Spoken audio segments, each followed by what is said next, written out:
The Blood Beneath Hyrule. Chapter 2. The Hall of Hollow Prayers.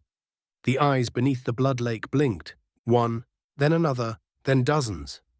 The crimson surface rippled, though nothing had broken it.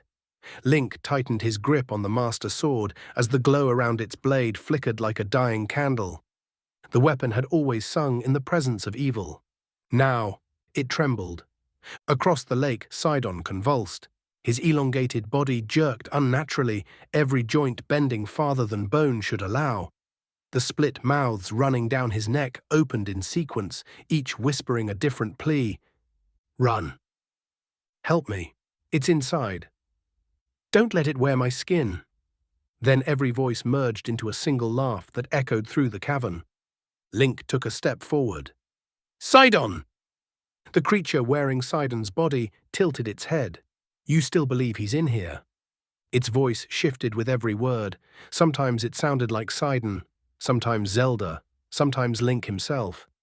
It smiled. He is. A massive hand erupted from the lake. Not a monster's hand. Thousands of hands. They were fused wrist to wrist into one gigantic limb made from countless bodies. Pale fingers clawed at the cavern ceiling as the impossible arm dragged itself from the blood. The stench of decay struck Link like a wall. The arm reached toward him. The fingertips began to split.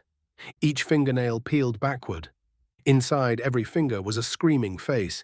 The mouths opened. A deafening chorus filled the cavern. Come home! Link charged.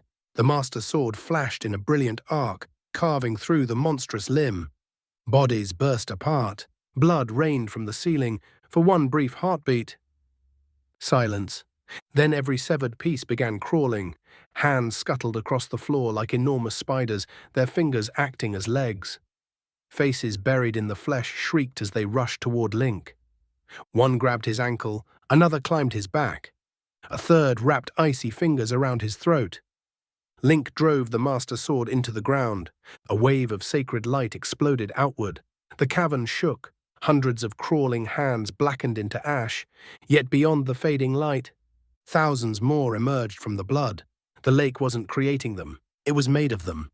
Link fled through a narrow tunnel, the sound of scraping fingers following close behind. The walls began changing. Stone gave way to old wood. Ancient torches burned with blue fire. He stopped. This wasn't possible. He stood in his childhood home. The smell of warm bread drifted through the air. His father's boots rested beside the door. The fireplace crackled peacefully. Everything looked exactly as he remembered. Then he noticed the flies, hundreds of them, buzzing around the dinner table. A voice called softly, Link? His mother stepped into the room. She smiled. She looked exactly as she had before her death. Tears filled Link's eyes. Mother? She reached out. My brave little hero. Her embrace felt warm, comforting. For a single fragile moment, everything hurt a little less. Then he heard it. Crunch, crunch, crunch. His mother's jaw was moving. She wasn't speaking. She was chewing.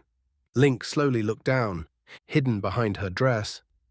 She held the severed arm of a child. She bit into it again. Bone cracked between her teeth. Blood dripped down her chin. I've been... Crunch. So hungry. Her eyes rolled backward. Her skin split open. Dozens of skeletal arms burst from inside her ribcage. The illusion collapsed.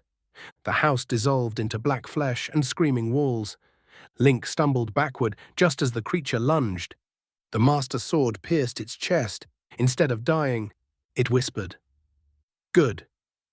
The body melted into black sludge. More voices answered from the darkness. He hurts us. He loves us. We'll make him stay forever. Hours seemed to pass, or perhaps only minutes. Time no longer behaved beneath Hyrule. Link eventually reached a cathedral unlike any built by Hylian hands. Its pillars were made of enormous bones. The stained glass windows depicted heroes from every age, except each one was kneeling before a gigantic eye beneath the earth. Ancient Links, ancient Zeldas, kings, champions, all bowing willingly.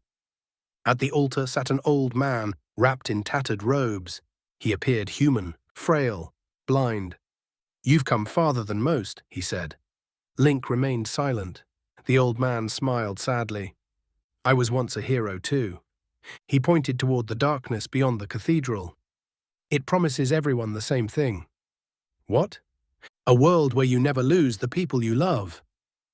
The old man pulled back his hood. Link froze. The man's face was his own, only centuries older.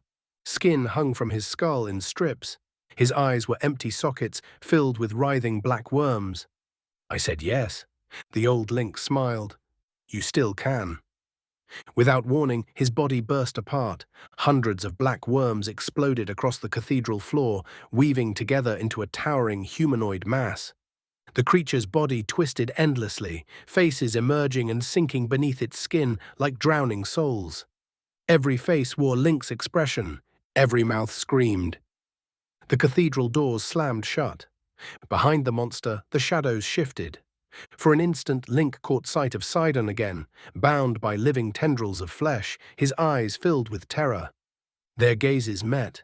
With the last of his strength, Sidon mouthed two desperate words. Don't listen. Then the darkness swallowed him once more. The worm thing took a slow step forward. Thousands of voices spoke as one. The deeper you go, the less of yourself you will bring back.